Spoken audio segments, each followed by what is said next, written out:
Thank you for having me here. Thank you so many people for coming out to hear about school board. It always amazes me and it humbles me how many people truly care about our school board, whether you have children in the school or not. I moved to Sarasota 13 years ago with my husband, and we had 3 older children who went to private school in New York City. We didn't use the school, the public schools, because we couldn't. They weren't available to us to use. When we moved here, I started looking around everywhere. What private school? Where are we going? What's in town? And my neighbor said, "What are you doing? Look no further. You are in Sarasota County. You have the opportunity to put your child in one of the best public schools in the county, probably in the state. We're zoned for Southside." I said, okay. So I jumped in, I tried it. I got involved the first minute I got into that school because I saw how amazing it was. I saw how the teachers worked. I saw how the parents were involved. I saw the curriculum that our kids were learning. My daughter was Zooming in kindergarten. So I said yes to being room mom. I said yes to being garden mom. I said yes to just about everything because I wanted to be involved. Because we all know that parents who are involved in their children's education, their children have a greater chance to succeed in life. I became the PTO president at Southside Elementary School, being an advocate for the teachers. Their voices will be my voice. Listening to the parents' voice will be my voice. Working with the students. I had the opportunity to work with a young first grader in Reading Partners, which is a great program I would love to bring to all the schools. Working with the students has been my passion. And so going forward in this journey, speaking to you all, learning, listening, I believe I can bring my voice, which is the parents' voice, the teacher's voice, the community's voice, to the school board with my experience working with everyone, understanding the curriculum, understanding what safety looks like, understanding what a teacher's role looks like, giving them time, giving them great resources, making sure they're highly paid and having highly qualified teachers. So I would say my motivation is my child. And her being in the public school has been the biggest motivation. And her friends, and every single student I've worked with, not in my daughter's school, but in other schools that I volunteered in. So I would say I'm the voice of the parents, the teachers, and the children in our community, and that's what is motivating and driving me. Teresa? Hello everyone, I'm Teresa DeWitt, and I have lived in this district for almost 10 years, and I have a twin, 9-year-olds who attended Southside. But before I get started, I would like to thank all of the current board members who are here. There's only 2 here. We need to make a note of that. As well as, I would like to thank my other candidates that are running, because it takes a lot of bravery to step up. And Kevin, I really appreciate you allowing me to speak today, because 2 weeks ago, I was removed from all conservative meetings and events by the REC. So I'm glad to see that the First Amendment rights are alive and well here today. So one of the things I would like to also say is that I want to paint a picture. I want to paint a picture of 4 years ago. Parents were locked out of campus. Masks were put on children's faces. Grandparents weren't allowed to be on campus. We weren't allowed to do graduation. And there was an illegal mandate made by board members. And so what we had to do as parents is we had to show up. We had to push back and we had to speak up. And so one of the things that I did is I was at every meeting and I attended. These books right here are all of my speeches for the last 5 years at board meetings. One of the things we need to clarify today is not what I have done, not what we have done, but what we have not done. I am the candidate who has been there in the fight. I'm the one who has stepped up and spoke, and I am the one who's currently at board meetings speaking up while everyone sits there in silence in terms of my opponents. And so I am running on behalf of all the parents and all of the students who are gone, the 1,400 students that we have lost. That's about $18 million.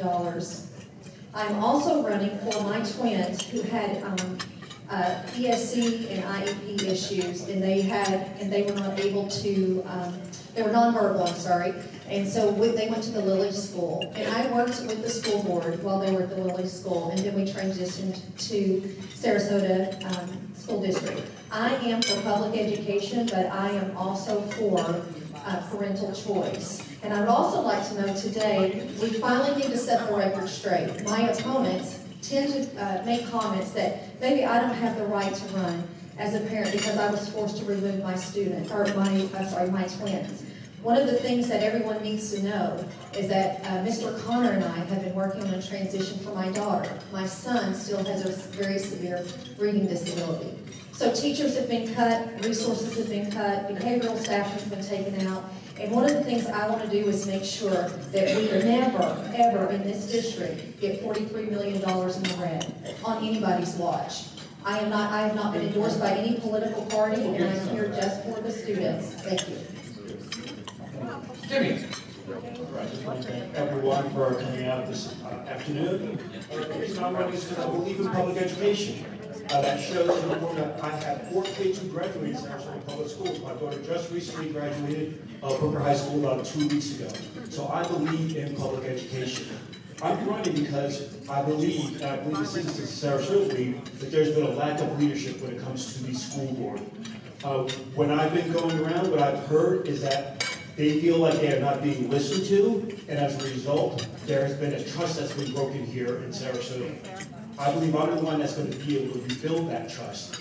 My motto is leadership that listens, and listening starts with us as school board members. I promise you that when I am on that school board, I'll make sure I'm listening to the concerns of the students, the parents, and the teachers. That's very important. In order for us to move forward as a school district, and like I say, I want to make Sarasota a destination district. What I mean by that is, I want for parents, when they look at Sarasota, to say, this is the school district that I want my children to be in. This is where I want to raise my family. But we cannot do that right now with the current makeup of the school board. We need a school board that's moving in the same direction. We need a school board that everybody trusts. We need a school board that the citizens of Sarasota believe that they are being listened to. When I'm on that board, I promise you, I will listen to you all. Be it surveys, be it phone calls, I will always be there fighting for public education.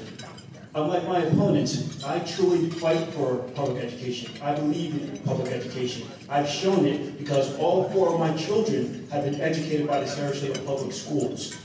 I'll be an advocate for Sarasota Public Schools, and I'll always be there for you. Thank you. Thank you, Jimmy. Okay, so there's a lot there that we'll kind of return to. Everything is good, but I think one thing you each mentioned was kids and early childhood education. And so maybe we'll start there in terms of where the school is at. So, research has consistently highlighted the importance of being able to read at or above grade level by the 3rd grade. In Sarasota, 67% of 3rd graders are reading at or above grade level. The upside of that, I guess, is that we're 10% above the statewide average. The downside is 1 in 3 kids in our school system aren't reading at or above grade level by grade 3. By the end of their first term, if they're elected, the District 2030 strategic plan will be at 75%. What is the single most important thing that the district needs to do that you would put in place to make sure we meet that goal? Start with Jim. What I believe is that what we have to do is make sure that we are connecting with our children. Right now, so far, the research is just doing surface level stuff. They're just saying, well, children aren't showing up at school and therefore they're not reading. But we have to dig deeper. Where I live in Newtown, there are a number of reasons why children might not show up to school. Those children might be going to school hungry. They don't come from 2-parent households. We have to take all those things into account. There's a lot of trauma that's happening in the homes in underserved communities. We need to make sure that those children are being connected with tutors. We need to make sure that those children are being shown some sort of love that they feel wanted. Right now, I believe that when we are looking at reading scores, we're also missing the fact that not only by 3rd grade, but also by the drop-off is in 8th grade as well. So we need to look at the whole spectrum of what's happening here. When I say connection, what I'm saying is there's a number of teachers here, retired teachers. And what I like to say is, for those retired teachers to come back and give back, volunteer in the schools to help those children read. Right now, our teachers are overwhelmed with the classroom management. If some of these retired teachers could just come back and maybe give like an hour of their time and help that teacher out. What it looks like is, say there's a class of 20, but there's 2 children in that class who are having trouble reading. That teacher, retired teacher, could come into that classroom, take those 2 children in the corner and give them the extra attention that they need and deserve so that that way the rest of the class doesn't get distracted and that child is getting the support that they need. That's the type of out-of-the-box thinking that we need to do right now. It's all hands on deck. We need to make sure that no child is left behind when it comes to reading scores. Because if we don't get them before the 3rd grade, we're going to have to go ahead and we're going to have to deal with them when they're in 8th grade. So the sooner that we're able to support them earlier, the better off they will be, and the better off we will all be. Thank you. Let me just in tackle-based fashion, Jimmy, before you're done, I'll ask you about all three. Will we be at 75% by the end of your first term? My goal would be for 75%. My goal would be at 100%. But we need to, once again, we need to make sure that we are working hard to make sure that we are identifying what the issues are. And making sure that, because each child is different. So we need to identify the issue. Once we identify the issue, then we can go ahead towards making that 75% goal. Same question to you, Teresa. What would you do, and will we be there by the end of your first term? Okay, so I really am a big proponent in seeing where we were at and where the progress that we've made. And so really quickly, in 2021, in 3rd grade proficiency, we were at 63%. We were 5th in the state. 2022-23, we went down to 62%. In 2023 to 24, we went back up to 64%. In 24-25, we went up to 67%, and then we dropped to 10th in the state in reading, 3rd grade proficiency reading. One of the things that we need to understand is that with the COVID dollars that came in 2021, we received $82 million. 20% of that was supposed to go towards literacy. Okay, the other thing that we need to thank all of you in here for is the referendum dollars that we were able to receive. So we've had more than enough dollars in terms of assigning to literacy. One of the problems that happened is that the dollars that came in, we had board members and a previous superintendent who purchased curriculums that did not help us in terms of our goals of increasing our reading scores. The other thing that happened is parents, we know that the biggest indicator of reading success is parental involvement, and all parents for almost 2 years were not allowed to be in the school system. And so one of the things that I proposed with Mr. Connor and with Mr. Connor is a comprehensive volunteer program. I pitched this with our previous superintendent, and he said no thanks. However, we have a new, stronger superintendent. What that looks like is that we catch our parents in kindergarten and 1st and 2nd grade, and the moment that they are welcome back in class, by the way, and we would actually ask them if they want to volunteer, if they want to be a literacy coach, if they want to learn the phonics. The other big indicator why we decreased is that in 2017, phonics was removed from our school district. A lot of you aren't aware of that. And so some of you aren't aware of what the phonics, how important that is, and that's okay. My husband's asked me the same thing. But the experts, the literacy experts, knew exactly what they needed to do. So phonics back in the schools, which we have some supplementals. We need to take a new look at benchmarked curriculum that has been approved for the next 5 years. And I don't think we'll be on, but if we keep, we're going to get to 3 questions. So I want to make sure everyone has a chance. So I love this question. I love this question. And we can get to 675, and I'll tell you how I can do it. I am ultra competitive, and I'm a worker bee. That's how I met my husband. I beat him in a game of basketball because I am a fighter and I will not lose. And so we will get to 75 because I will help us get there. And one of the ways that I can help us get there is in August, on the 18th, I will be the only candidate that has a child in our public schools. And I know what reading looks like in our public schools. I thank the current board for bringing back phonics. And I know what they look like because as a reading partner, I go to school at the beginning of the year and I get trained in how to help children learn phonics. It's an amazing program. Actually, at the last school board meeting, Ms. Barker, I think she said she's a ranch reader. Amazing. Our school has reading partners. We can bring this back to every single elementary school. I'm going to work really hard to do that. And I had another meeting with Terry and another school board instruct person, and they said we used to have this prior to COVID. It was called PALS, Reading PALS or something. And then COVID came and we did away with it. So I am full steam ahead at bringing phonics, reading partners, ranch readers, whatever your school wants to call it, back into every single school, because that's how we're going to do it. And it is the volunteers. And yes, volunteers are amazing, but as a PTO president, I lived at school, because sometimes I was the only volunteer. So putting something into policy to demand that people are gonna volunteer, I don't know how that's gonna work.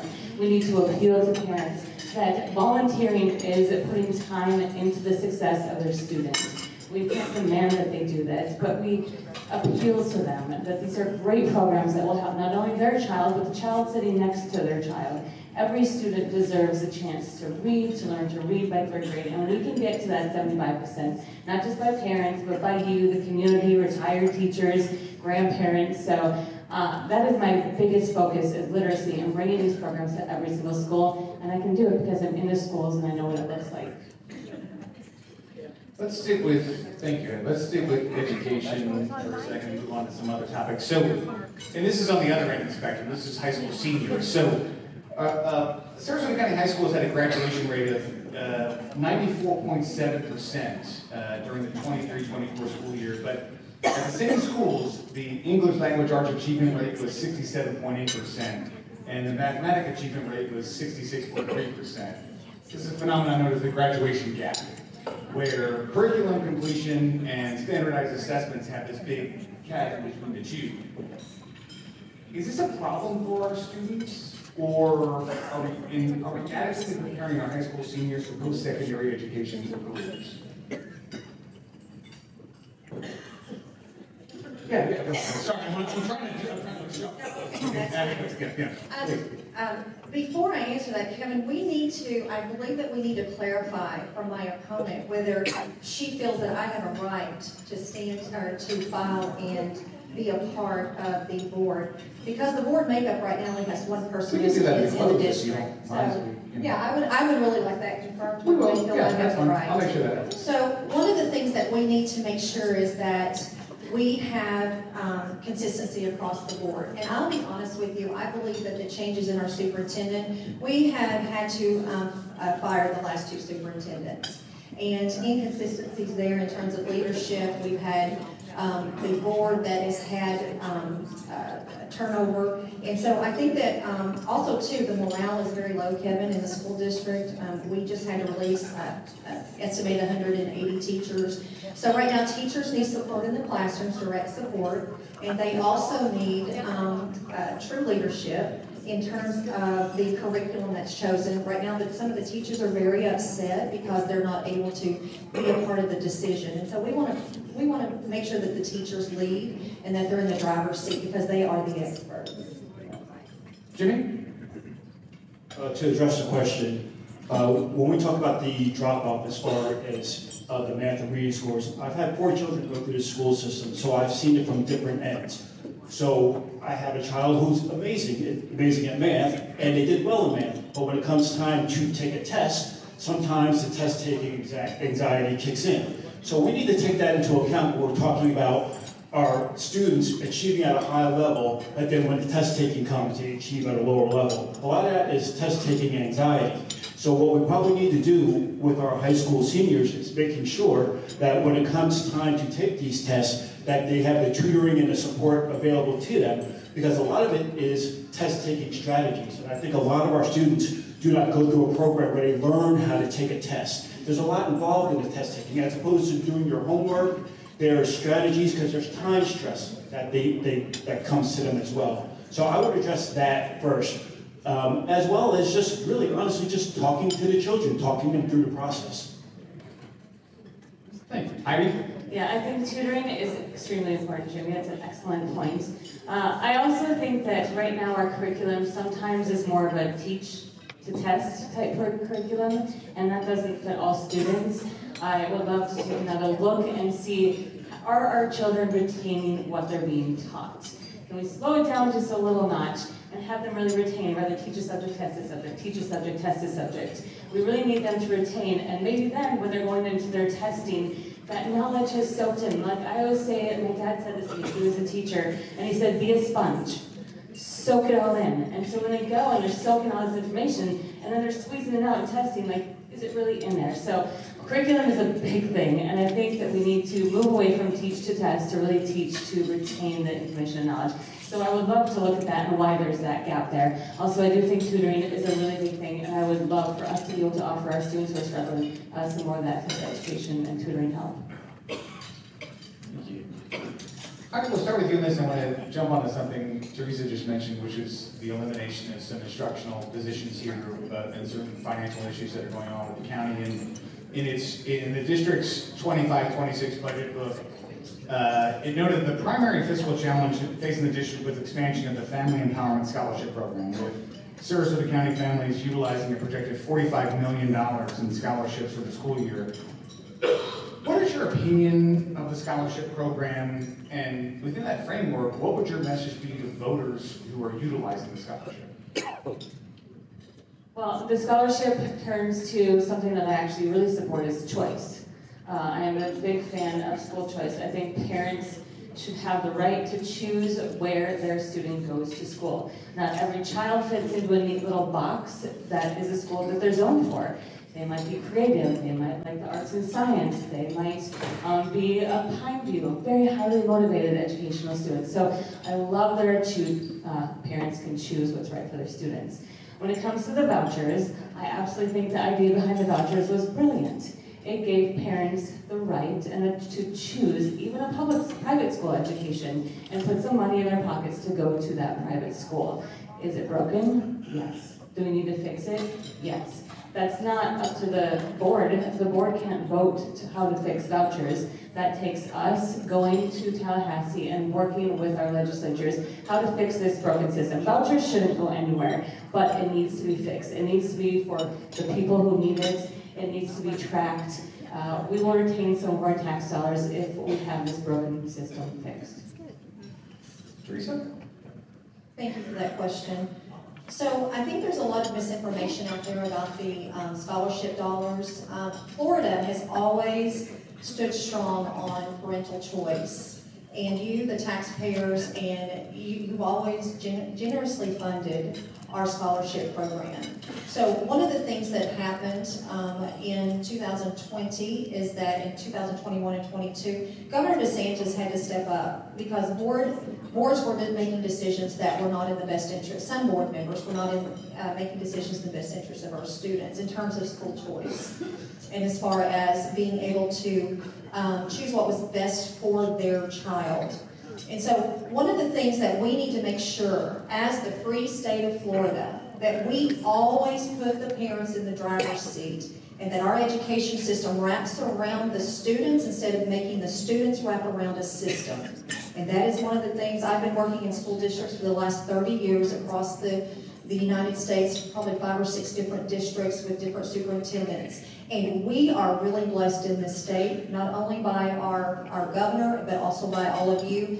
The other thing is that in 2023, one of the sticking points is in the scholarship dollars is homeschoolers. That now has become a talking point, a manufactured narrative. The PEP program, when it split out, like my children are temporarily homeschooled, they're going up underneath the district. PEP program goes up through the state. Those dollars were never school dollars. Those were tax credits. Those were gas and oil credits. Those were by donors, such as a lot of people in here, who gave to make sure that parents can have every opportunity. And so we want to make sure that we keep the parents in the driver's seat. Governor DeSantis has done that, and I support parental choice, school choice, and we have a superintendent who actually advocates for that. Thank you. Thank you. Jimmy? All right, unlike my opponents, I'm the only person up here who has any experience with dealing with the vouchers. I am the board president of a school. The name of the school is called Star Lab. And what we do is, I'm not sure if you're all familiar, when the voucher program or the scholarship was first introduced, it was introduced to serve underserved communities who weren't having their needs met. The problem with the voucher system that it went off the rails when they removed the income limit off of it.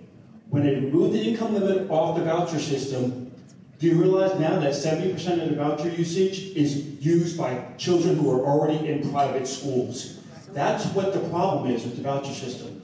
Now, I've taken that and I've taken this voucher system and everybody talks about how bad it is, but what I did was I used it for good. Instead of arguing and battling with people about the voucher system, because the voucher system is here, it's part of state law. So what I did was I decided to open up a school with a friend of mine to serve the underserved community in Newtown because the public school, they're falling through the cracks of the public school. What we do is we bring those students in, give them the opportunity to get back on reading level, get back on math level, and that way, now when they come back to the public schools, they are now back on reading level. There is good that could come from the voucher system. It just has to be used correctly. And I'm the only candidate up here who has actually come up with a solution to the voucher problem. Let's think on that for a second, because I think 2 of the 3, and I'm sorry if I'm missing, you said it, are taking alternate routes, either managing or putting kids through alternate routes in a public school system. And in November, when the school district proposed and approved their future-focused strategic initiative, one of the things was, hey, we need to attract families to come to district-managed schools. And so if we have school board members sending their kids to different schools, we have school board members managing schools that are using the voucher program, how do you put on your hat, or put on your hat for us right now, and give us the 60-second pitch, the marketing pitch to families in Sarasota County that says, hey, I'm running an alternate school, I'm sending my kids to alternate school, but you should send your kids to Sarasota managed district schools. I have no problem with that. All 4 of my kids graduated from Sarasota public schools. I'm a believer in Sarasota public schools. Whenever I'm talking about public schools, we moved to Sarasota because of the public schools. However, there was a gap, especially where I live in Newtown, of the underserved communities, where we had parents who had no alternative to where they're going to send their child. Their kid had gotten kicked out of the public school system, so they didn't have a choice of where to send their kids. The private schools weren't going to accept them, so we came up with an alternative. That's what the voucher system was used for. What I would tell parents is that you do have choices here in Sarasota County. We've always had choices here in Sarasota County. The only time this has ever become a problem was once we took the income restriction off of the vouchers and people who are already sending their kids to private school started using the vouchers as a subsidy. That's what the issue is. The other issue with the vouchers is that there's no accountability. We need to make sure there's accountability. We need to know where the dollars are going. As far as the school district is concerned, all the school district asks for, and I am in favor of this, is that we want a level playing field. We all want to play by the same rules. Right now, the Sarasota Public School District has about 1,200 pages of regulations. Homeschools have like 1 page, and charter schools have about 4 or 5 pages. All we ask for is a level playing field. We want to compete. Sarasota Public Schools can compete. And I'm an advocate for Sarasota Public Schools. Here's the myth. The myth is we can't do all of it. It has to be either or. It doesn't have to be that. We can all be in this same pool together. And we've been doing that. Just fix the voucher system. Teresa? First, Kevin, I think it's very interesting that my opponent is accepting vouchers when he's been endorsed by a party that is actually suing the DeSantis administration over vouchers. So let's start there. One of the things that scholarship dollars are assigned to the student. They should go with the student. Again, if you are truly for parental choice in terms of education, those dollars will follow the student, and you will rejoice in that because that will make the family and the students happier. The income lifted, that is a legislative and Governor DeSantis decision. We as school board candidates, we have to follow the law. The other thing is that it should not matter where your child goes to school, you should have the same opportunities. As far as marketing, we should be the first choice for all parents in our community. But the reality is that we're not. There's a lot of reasons for that. And so one of the things we need to acknowledge is that we are in a recovery mode. All of the school board members, even the ones that are here today, will admit that we received a huge influx of dollars in 2021. with COVID dollars. Those sunset in 2024. So when we're in recovery mode, we need to be honest about that. And we also need to be able to market all of the great things that we are doing. I was forced to homeschool for 3 years, but I was at every meeting, and I was sitting there talking to them and working with them. And I have actually worked with Terry Connor and said, you have great ideas. We need to put those in a bigger market, and we need to advertise those. And so we need to do more than just advertise on Facebook for our school district. And so I want to make sure that we are the best school in the district, but if it does not meet the needs of the children, then we need to support them with that. Great question. I love the hats when I'm looking at it, because I'm the one that's wearing a hat with a child in public school. Not taking vouchers, not taking homeschool money. I am wearing the hat of a child in a public school, and my decisions and my votes will always be that. Now, we have great school board members that don't have children in a public school, and I am not opposed to that. I'm not saying that's not anyone's right. I'm just saying parents have been asking for a voice from the inside, and that is me.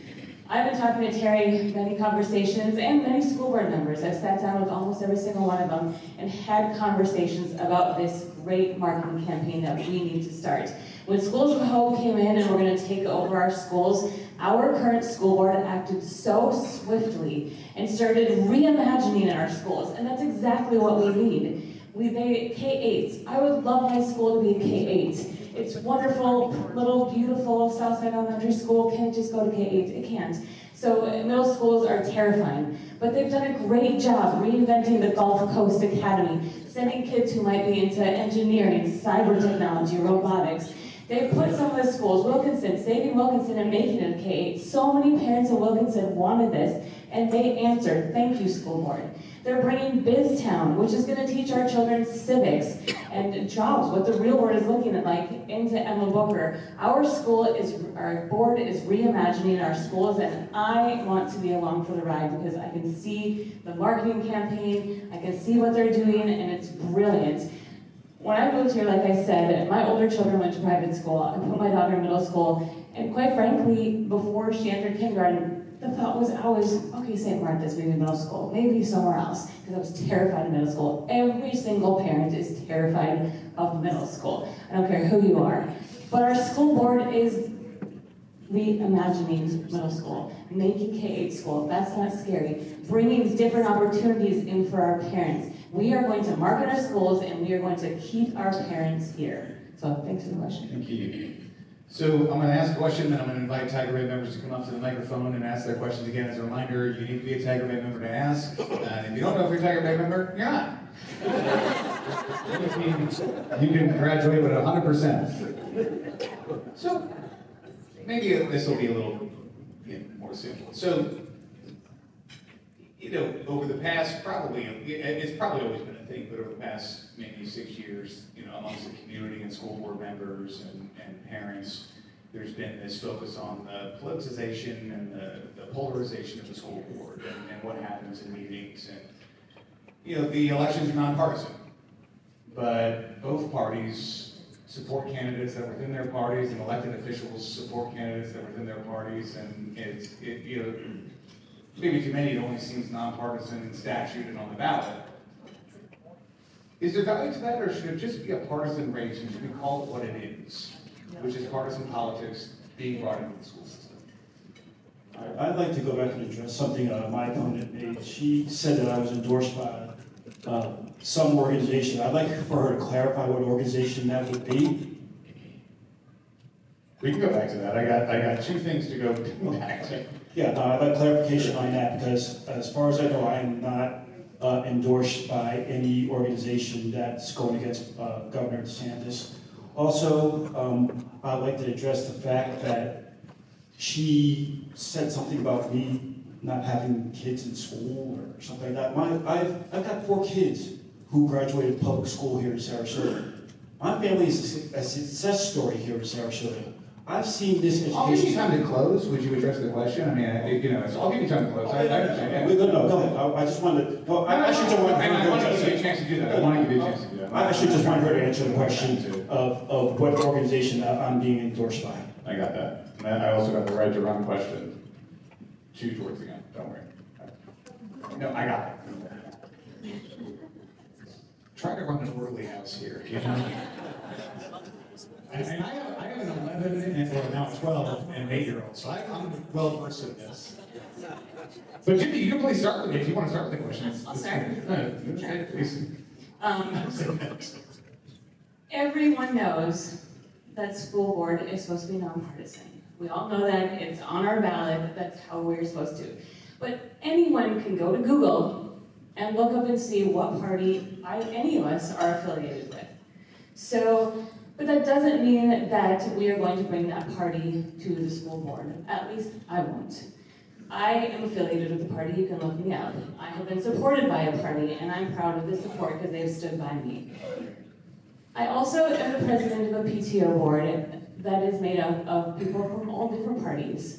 And I was elected to the Southside School Foundation for the Arts Board that is made up of all different parties.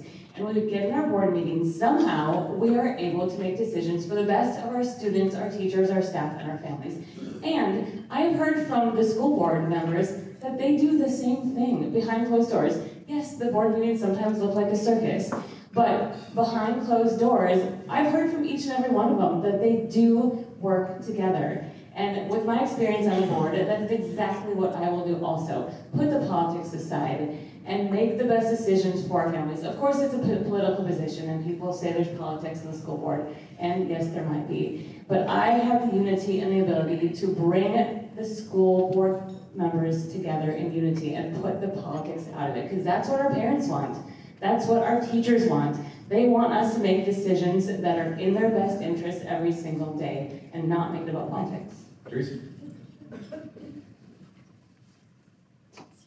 I believe that this school district, in the last 4 or 5 years, has gotten all the wrong headlines. And I believe that it's been the focus in the school board. There's been nothing but chaos and fighting among school board members. And that from that, when you look at leadership, and they're fighting, and in 2023, our board meetings became literally rated R. You couldn't even take your children to a board meeting. And so that is one thing, that there is a lot of people who are very upset over that. And, I'm going to speak for me. I am not officially endorsed by any party. I do not campaign on the campus, at the landings. I do not wear my name tag. I do not collect petitions. I do not do anything at the school board. I stand up and I speak on agenda items only. And I will agree with Ms. Heidi that parents in this district are looking for people who can stay calm and focused, and stay focused on the agenda items, because attached to those agenda items are your hard-earned dollars.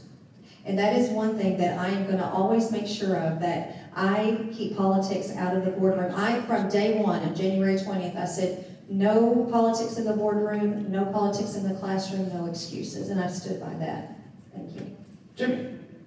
All right, this is what I believe, is that all of us, regardless of party, the one thing we want to see is we all want our children to succeed, and we all want the children of Sarasota to succeed. And that goes across party lines. That's what we're here for. That's what we're doing as board members. We want the best possible pathway for all of our children here in Sarasota. And we can do that on a nonpartisan basis. Once again, I am not endorsed by a political party. Now, whether or not a political party decides to follow me, I have people who have donated to me from all parties, non-party affiliation. It doesn't matter to me, because my goal is to make sure that the children of Sarasota have the best possible pathway to success. All right, we'll move on to questions from the audience. Jennifer, it's good to see you again. So I'm Jennifer Vine, President and CEO of the Education Foundation of Sarasota County. And my question is, as the educational landscape is continuing to change, what would you champion that is not operational, but is governance focused, that is a strategic priority that would help advance Sarasota County schools? Good question. Who wants to grab it first?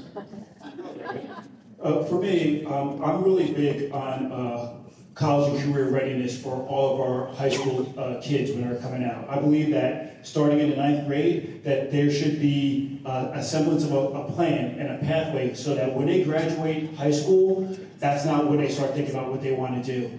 What happens a lot of times is we go into high school saying what careers we want to do, and we're like, oh, we want to be a doctor or a lawyer. But a lot of times, those things change as more opportunities, having job fairs, having mentors come to those high schools, give them a different kind of choices of what they want to do. I believe that if we can have our children start that pathway in 9th grade, by the time they graduate as seniors, they know if they want to be college or career ready. Not every child is going to go to college like my kids went to college. There are some kids who are really good with their hands. They might want to go to trade school. There are some kids who want to go to the military. And there are also some kids who just want to go straight into the workforce. We need to, as parents, as students, as administrators, provide them the best pathway to success. That's what I would champion. College and career readiness for me, for sure. Anybody else want to grab that one? I quickly want to focus on early childhood in the classrooms. One of the things that we need to make sure that anything that we do in terms of strategy, strategic guidelines, all of that, is making sure that our kindergarten, first and second graders can read on grade level, and by the time that they get to 3rd grade. And we have got to put the time, effort, and dollars into those early years, as well as the college level. And so I would just like to make sure that we really saturate our early childhood to get them on grade level. I mean, I would just echo both of them. Like I said prior, I am a big proponent of early literacy, working with our reading partners, and I would love to see that across the board. And also, I just met with someone who is an employee of Sarasota Technical College, and just talking about all the workforce training that we can bring into our schools, more nursing programs, more hand-on workforce training. So I think that's really important for the future of our community and our students who don't go on to secondary education in college. Beth? So I know that we're elected, or you'll be elected by county-wide vote, but you are representing District 1. For the past 10 years, District 1 has been represented by Bridget Ziegler. District 1 is probably one of our lowest wealth areas and also one of our most diverse areas. I want to know, how are you different from Bridget Ziegler? Politics much? Jeez. Any preference on where to start?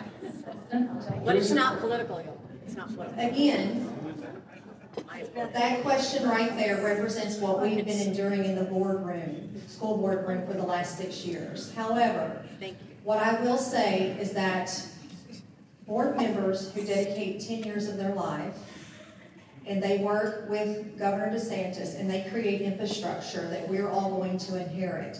You may like her, you may not, but she's worked really hard. Now, that is all that I'm going to say about that board member. But what I would like to point out is that we, as a school district, have to get on the same page, no matter what district we're in, no matter what population that we're serving. And so I want to make sure that I stay focused. To answer part of your question, I want to make sure that I stay focused on the agenda items, your tax dollars, literacy rates, and not the politics. Anybody else want to grab that one? I am my own person, my own candidate. I am running for the right reasons. I will not bring any political agenda into the school board. That's how I differ. I am here for the kids, listening to you. It won't be about any politics. Jim? Yeah, unlike my opponents here, neither one of them can say anything bad about Bridget Ziegler. I have no problem saying anything bad about Bridget Ziegler, because you know what? She's one of the reasons why I'm running. I'm running because she's in my district. I'm a father first. And when Bridget Ziegler started expounding policies about book banning and her mom's liberty stuff, which my opponent was also a member of at one point, I was very offended. I feel right now, people feel that there is a lack of leadership right now on the school board. She's the chairperson of the board. There's a lack of leadership, not only a lack of leadership, but there's a lack of compassion. Why I say a lack of compassion? She is the one who brought up the ICE resolution, a policy that was already put in place. However, she decided to bring that up because of an issue she had with another board member. She was willing to put those children's lives. She stoked fear in this community. Know how I know that? Because my daughter's friend was one of those people who was fearful. My daughter's friend did not go to school for 2 weeks because of ICE resolution, because she was fearful that she would get snatched up by ICE. That alone, that lack of compassion, made it imperative that I continue to run for school board in District 1. She showed a lack of compassion, and that's not okay. We cannot have fear in Sarasota County because of that. That's why I'm running. I have no problem saying what separates me from Bruce Ziegler, unlike my opponents.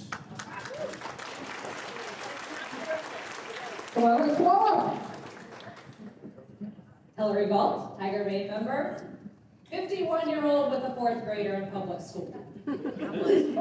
Children have changed. 8th grade level, and she goes to the library and she gets this many books, right? So I can't put enough in front of her. So one of the things that I would like to make sure in our district is that our curriculum is challenging in terms of our higher performing students, but then we have the support with the children that are behind. And so one of the things that, one of the biggest indicators also is phonics. However, the children are in front of iPads, they're in front of TVs, they know so much more than we did when we were younger, right? But however, that instructional time needs to be protected. And we need to get back to the basics. What we've been doing, we're making small progress, but we're not making the progress that I think all of you in here would like to see us make. And so we have approved, or not we, the board has approved benchmark for the next 6 years. And so what I had presented in the board, in a board meeting, was a curriculum that has 95% for 3rd grade proficiency, and it was in a school district in Ohio, and it's called Success for All. And so, but one of the key points to that program was that they had a superintendent in place for 25 years. So leadership matters and stability matters. And so those are some of the things that I've been talking with Terry Connor about. Good question. Like I said earlier, our children aren't molded into a tiny little box. They all learn to read at different times, at different levels. That's why these literacy programs early on are so important, because just giving that child who's struggling that extra 30 minutes a week of confidence to read to someone, to not have other kids running around the classroom or distractions. So it's so important to give those kids a little extra time. Also, I love that the district is giving our teachers back, I think, a little extra time in the classroom, those 30 extra minutes where they can prepare, because teachers need time to prepare fun lessons. If they're just grinding and grading, checking everything, they don't have time. So giving our teachers that time to be creative and prepare fun lessons to reading. My daughter had a red carpet book awards, and she was so excited to get her book read so she could walk the red carpet. You know, little things that our teachers are so amazing at when we give them more time. So I always think, going back to the teachers, giving them that extra instructional time where they have time, that lesson planning time, to prepare for fun, interesting lessons will really keep our children engaged. So it's extra time one-on-one, keeping those kids engaged, you know, distractions, iPads, everything. But our teachers are brilliant, and giving them a little extra time hopefully will help them come up with some great plans to keep kids engaged. But we just have to acknowledge that all kids learn differently. You know, we can't, it's not one size fits all when it comes to learning, when it comes to children. And there are different methods that children can learn by. There's traditional methods, there's Montessori methods, and you know what? In all of our schools here in Sarasota, there is a method that probably fits each child here in Sarasota County. We, as parents, we need to figure it out. Like I said, I've had 4 children go through the school system, so I've seen it all. All my kids learn differently. So we've evaluated each child, and we are like, okay, well, this child needs extra tutoring. Oh, this child maybe doesn't need to go to this particular school. Maybe this child needs to go to this particular school. It's just identifying what works for each and every one of our children. And we have enough choices here in Sarasota to make it happen, so we can find a way with every child. So we've got Paulina coming up, so I've got 2 notes of things we want to discuss before we leave that you guys have brought up, and so, but I want Paulina to ask her a question, but just be mindful of your responses so that we can get to those things, so we got to roll by about 1:15. Hi, good afternoon. My name is Paulina Testerman. I'm a Sarasota County parent. My question is that it is estimated that the district spent close to $250,000 when they abruptly fired Superintendent Dr. Asplin. Our teachers protested that decision. Do you support that decision? Why or why not? It's up to you all. Yeah. Thanks. So I was actually attending meetings in 2020 and 21, so thank you for following up on that question. With Dr. Asplin, I fully support the fact that he was released. I believe he should have been released without a severance package. One of the things that he was doing is that he was making decisions with administrators without board consent. He was also using referendum dollars for things that he was not supposed to be using those for. And so, but at the end of the day, I support the board, any board makeup, making the decision that they need to protect your tax dollars and making sure that we stay with agenda items, so. Yeah, I do support the board's decision in doing that, and maybe they didn't know it at the time, but by hiring Terry Connor, we are going to retain and attract more families and more students. We are reimagining our school district. And so maybe they didn't know it at the time, but I think they did the right decision. I think we were screaming for new direction, new leadership, and we found that Terry Connor, and we are gonna make our public schools so attractive to keep parents there.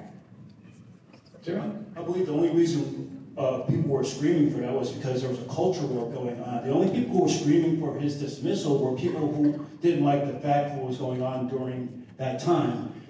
Superintendent Asplin has now moved on up to, I think, St. John County, where it's the #1 school district in the state. So I'm not sure how that's a mistake by letting him go. All we did was waste a lot of money in a search trying to find Terry Connor, who I'm a fan of. It's amazing that we found Terry Connor. But we've lost a very good superintendent. We've wasted a lot of money, all because of a culture war. Whatever they're talking about as far as his dollars and stuff, the reason that we really lost him is that no one agreed with him when it came to the mask mandate. And it became a culture war, and they wanted him out. And that's a culture of fear that has been pervasive here in Sarasota County with this current school board majority, and it needs to stop.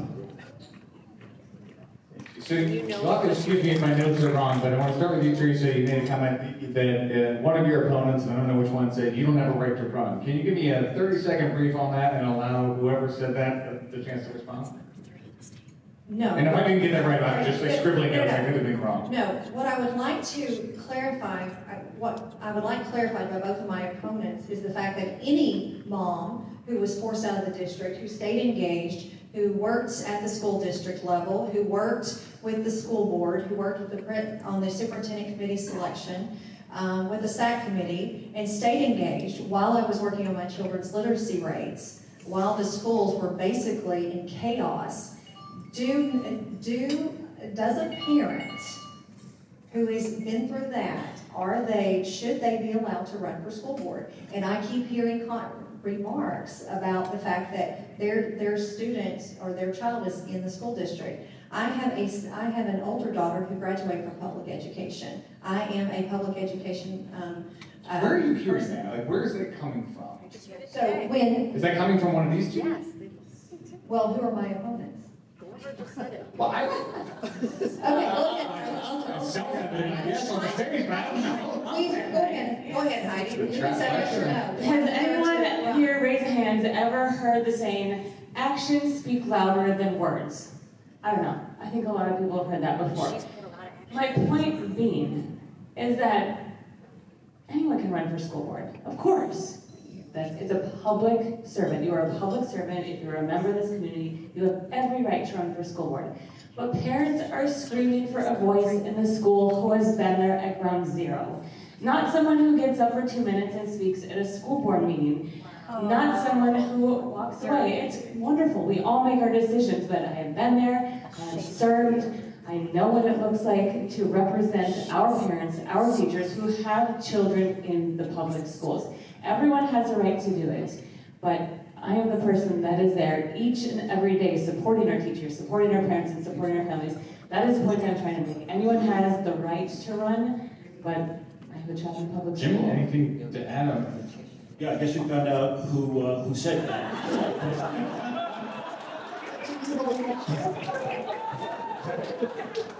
I know I've never said that. I believe anybody has a right to run for school board. I just feel like I'm the most qualified, even though there's been a point made that my opponent is going to be the only person that has a child in the public school system come August 18th. The fact of the matter is, I've had 4 children, as I keep pointing out, my 4 children have gone through the school system. My daughter literally just graduated 2 weeks ago. So I'm sorry if I do not currently have a child in the school system, but I think I'm more than qualified with 4 kids who went through the school board system. To go back to Sam, we're going to have a voice. Okay, real quick. Okay, so comments that I have spoke for a minute, and I left the district. That is absolutely untrue, and all of this right here are speeches that I have contributed to the board in terms of speaking on agenda items. I am a proponent of public education. My twins were in Southside for over a year while their teachers had to wear a mask for weeks. Okay, so one of the things that we did is we temporarily removed them. We're not receiving any dollars, any voucher dollars, any PEP program. My husband and I have sacrificed for 3 years to get our child, specifically our daughter, back to the point to transition back to Southside. I'm a public servant, I always have been for the last 30 years, and I want to step up and continue to serve my community. And at the end of the day, no matter what my opponents on either side think of me, the taxpayers at the ballot box will decide whether I have what it takes to serve as a candidate and as a school board member. Thank you. Jim, I want to jump back to you as well with the last couple minutes we have. So you brought up, and again, I'm sorry if I butchered this, that there's been claims that you were endorsed by organizations that you were not endorsed by, or that it's been loosely. Can you explain that in 30 seconds and give your opponents a chance? I don't know where, I can explain it in 10 seconds. I just want an answer as to who the organization is that endorsed me. I'm well, explain what the endorsement is. Explain for the group. I think she made a point that there was some organization who was going against DeSantis and who supports me. I don't know who that organization is, who she's talking about that endorsed me. Teresa. Yes. Okay, Teresa. So it is my understanding that you have been endorsed by the Democratic Party. That's false. Okay, so you need to talk with your social media person. Have you also been endorsed by the Retired Teachers Union? Yes. Okay. Retired Teachers Association. No, the NEA retired. Okay, yes or no? NEA retired. Okay, yes or no? You are or are not endorsed? I'm endorsed by the NEA retired teachers. Right. I'm endorsed by the Sarasota Veterans for Common Sense. Those are the only 2 official endorsements I know about. So you officially have not been endorsed by the Democratic Party? No. Okay. Then you need to talk Oh, to have you social media. And I apologize. have you been endorsed by an organization that supports MAGA? I've been endorsed by MAGA Patriots. It's a club, not a political club. party. Yeah. I have not been endorsed by either party, so thank you, I apologize. Well, maybe I don't Because know. I thought that your social media showed that you've been endorsed with the Democratic Party, so I apologize. I apologize to Okay. everyone. So, in the interest of being, I want to make sure we have a moment to let the candidates wrap up, and so we can get out of here. So, again, about 90 seconds, if you wouldn't mind. We'll start with Jimmy this time, since we started with Harry the first time. Take about 90 seconds, wrap up with the audience, and anything you'd like to say. What's that? Yeah, about 90 seconds. We've got about 4 minutes left, so hopefully that'll get us out of here on time. And please go ahead. Let's try to stay on time. Once again, I just want to thank all of you for coming out. As you've seen, the choice is clear come August 18th, who you should vote for. I'm running because I believe there's a lack of leadership right now on the current Sarasota County School Board. I believe right now that we want leadership that listens. We need to move forward. We see the kind of distractions. If you want more of the same, you will vote for the ladies who are right next to me. As you can see, once again, we are not answering questions. We are going back into the culture war stuff. And all I want to do is I want to move this county forward. It's time for us to turn the page. It's time for us to make Sarasota County a destination district. We are getting ready to encounter a budget issue. And we do not need to be focusing in on culture wars, personal issues, anything of the sort like that. I'm looking to move our district forward, and I believe I will be the choice on August 18th. Thank you so much. Teresa? Yeah, go ahead.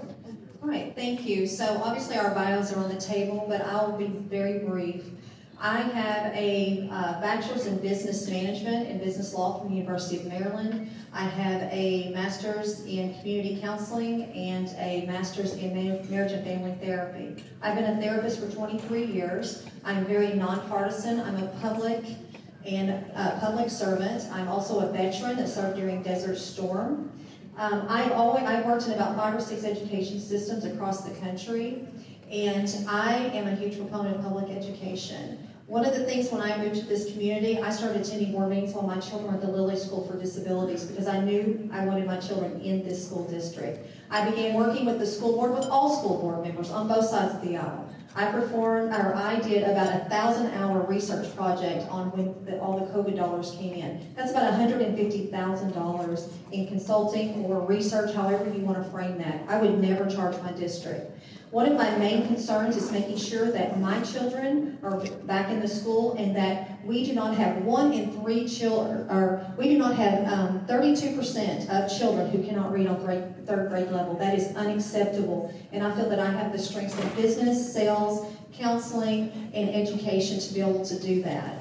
The other thing that my husband and I have decided really quickly, Kevin, I'm sorry, I'm going over, I always do. 1 minute, 17 seconds, you got time. Really quick. You don't realize I'm actually doing this up here.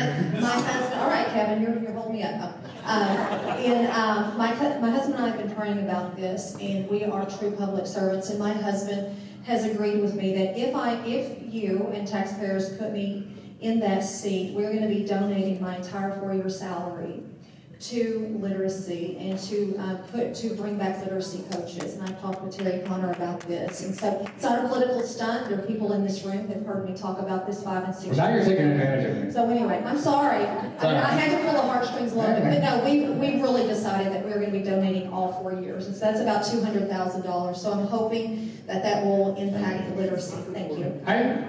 Yes, I come from a family of educators. My father was a science teacher, my mom was a math teacher, my grandfather served on a local school board. Public education has been a part of who I am and my upbringing my entire life.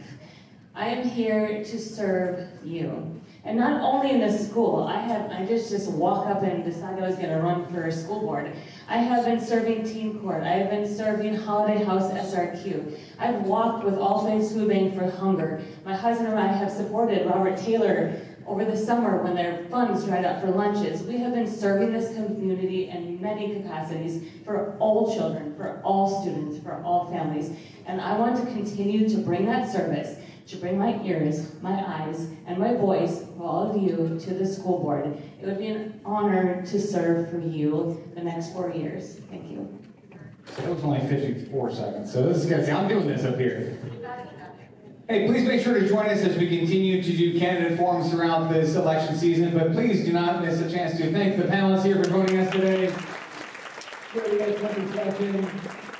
And we'll see you at our next time. Thank you all for being here.